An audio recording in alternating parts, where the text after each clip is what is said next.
তো গাইস তাও কয়েনটাতে একটা ফিউচার ট্রেড করেছিলাম, এন্ট্রি নিয়েছিলাম।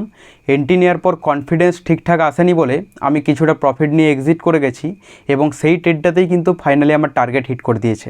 আমি টেলিগ্রামে অলরেডি আপডেট দিয়ে দিয়েছি।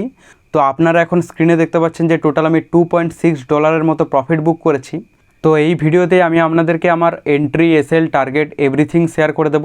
তার সঙ্গে এটাও দেখে নেব ঠিক কীরকমভাবে আমার টার্গেট হিট করেছে। তো চলুন এই ভিডিওতে আমি আপনাদেরকে অল ডিটেলস এক্সপ্লেন করে দিই।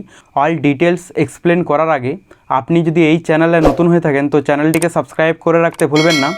আর আপনি যদি আমাদের টেলিগ্রামে জয়েন না হয়ে থাকেন আমি ডেসক্রিপশানে লিঙ্ক দিয়ে দেবো, সেখান থেকে জয়েন হয়ে যেতে পারেন। চলুন স্ক্রিনে চলে যাই। তো গাইস আমি তাও কয়েনের চ্যাটে চলে এসেছি। এখানে আপনারা দেখতে পাচ্ছেন যে আমার এই লেভেলে এন্ট্রি ছিল, এই লেভেলে এসএল ছিল অ্যান্ড এই লেভেলে টার্গেট ছিল। তো আমি আপনাদেরকে অল ডিটেলস এক্সপ্লেন করার আগে এখানে দেখে নেব ঠিক কীরকমভাবে আমার টার্গেট হিট করেছে।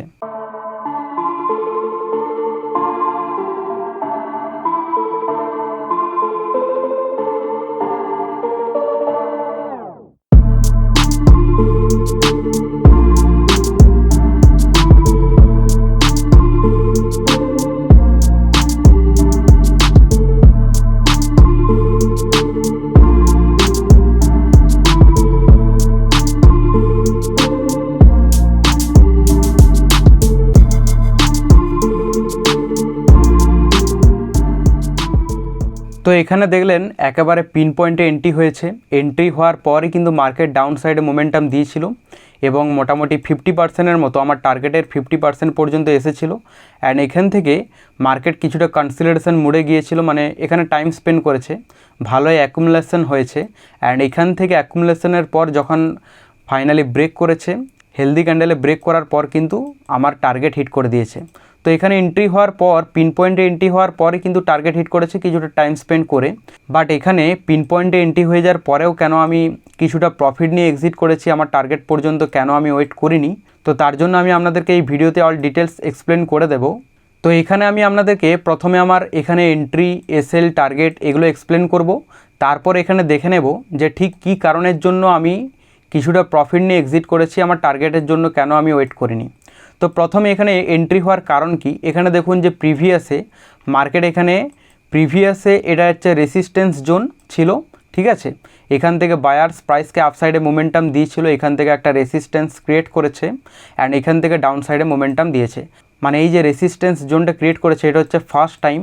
তো ম্যাক্সিমাম টাইম কি হয়, সেকেন্ড টাইম কিন্তু রেসপেক্ট দেওয়ার পসিবিলিটি বেশি থাকে। তো সেই কারণের জন্য এখানে দেখুন বায়ার্স প্রাইসকে আপসাইডে মোমেন্টাম দিয়েছিল এবং আমার প্রেডিকশন কী ছিল যে এই রেসিস্ট্যান্স যে জোনটা, এই জোনটাতে যদি বেশিরভাগ হেলদি ক্যান্ডেলে ব্রেক করে তো সেক্ষেত্রে বেশিরভাগ মানুষ কিন্তু এখানে বাইং করবে। এই কারণের জন্য যে তারা ব্রেকআউট হিসেবে বাইং করবে এবং তাদের যে টার্গেট থাকবে মোটামুটি আপসাইডে থাকতে পারে এই লেভেলে, ঠিক আছে। তো এই কারণের জন্য আমার প্রেডিকশন ছিল যে বেশিরভাগ মানুষ যদি এখানে হেলদি ক্যান্ডেলে বাইং করে এবং তাদের এসএল কিন্তু এইরকম লেভেলে থাকবে। তো একেবারে হেলদি ক্যান্ডেলে ব্রেক করার পরই কিন্তু মার্কেট দেখুন ডাউন সাইডে মোমেন্টাম স্টার্ট করে দিয়েছে এবং কয়েকটা ক্যান্ডেলের মধ্যে মোটামুটি আমার টার্গেটও কিন্তু হিট করে দিয়েছে এবং সেই হিসেবে আমার এখানে এন্ট্রি ছিল, এখানে এসএল প্ল্যানিং ছিল।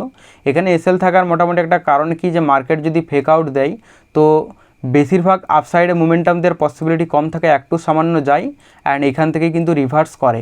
তো এই কারণের জন্য আমি এখানে এসএল লাগিয়েছিলাম এবং এখানে টার্গেট লাগানোর কারণ যদি দেখেন, এখানে দেখতে পাচ্ছেন যে মার্কেটে এটা একটা স্ট্রাকচার, কারণ মার্কেট হচ্ছে বেশিরভাগ ক্ষেত্রে যে স্ট্রাকচারগুলো খুব ভালোভাবে ফলো করে। স্ট্রাকচার বলতে সাপোর্ট এবং রেসিস্ট্যান্স জোনটাকে হচ্ছে স্ট্রাকচার বলে। এখানে দেখুন মার্কেটে এটা হচ্ছে সাপোর্ট এবং এটা হচ্ছে রেসিস্ট্যান্স, তো ঠিক আছে।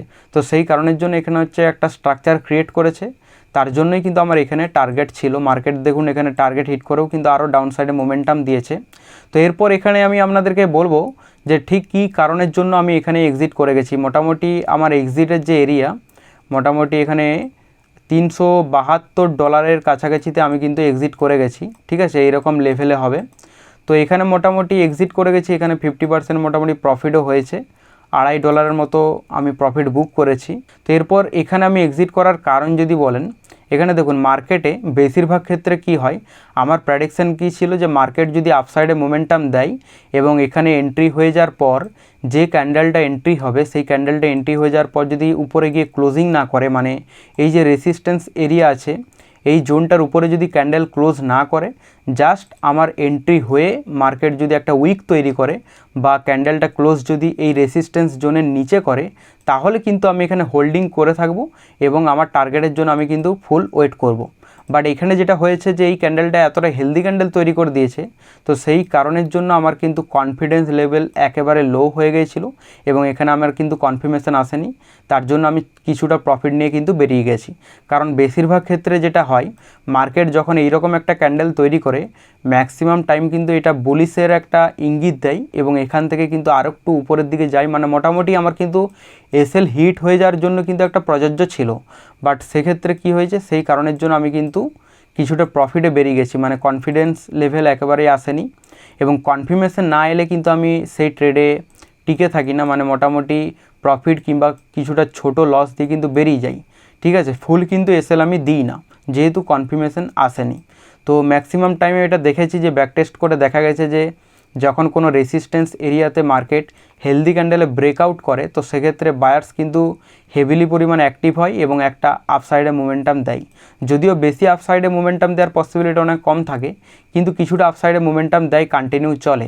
তো সেই কারণের জন্য এখানে কিন্তু কনফার্মেশন আসেনি। এখানে দেখুন হেলদি ক্যান্ডেল তো তৈরি করেছে এবং কিছু কিছু ক্ষেত্রে এইরকম পজিশন ক্রিয়েট করে যে হেলদি ক্যান্ডেল তৈরি করার পরও কিন্তু মার্কেট ডাউন সাইডে মোমেন্টাম দেয়, যেটা হচ্ছে এই চ্যাটে কিন্তু হয়েছে এইরকম। ওকে, তো গাইস আজকের ভিডিওটি কেমন লাগলো অবশ্যই কমেন্টে জানাবেন। পরবর্তীতে আমি আবারও যখন ট্রেড নেব তখন আমি আপনাদেরকে আমার entry, SL, target everything share করার চেষ্টা করব ভিডিওর মাধ্যমে। তার জন্য চ্যানেলটিকে সাবস্ক্রাইব করে রাখতে ভুলবেন না। আর আপনি যদি আমাদের টেলিগ্রামে জয়েন না হয়ে থাকেন, আমি ডিসক্রিপশানে লিঙ্ক দিয়ে দেবো, সেখান থেকে জয়েন হয়ে যেতে পারেন। তো দেখা হচ্ছে পরবর্তী ভিডিওতে, ততক্ষণ ভালো থাকবেন। Bye bye guys.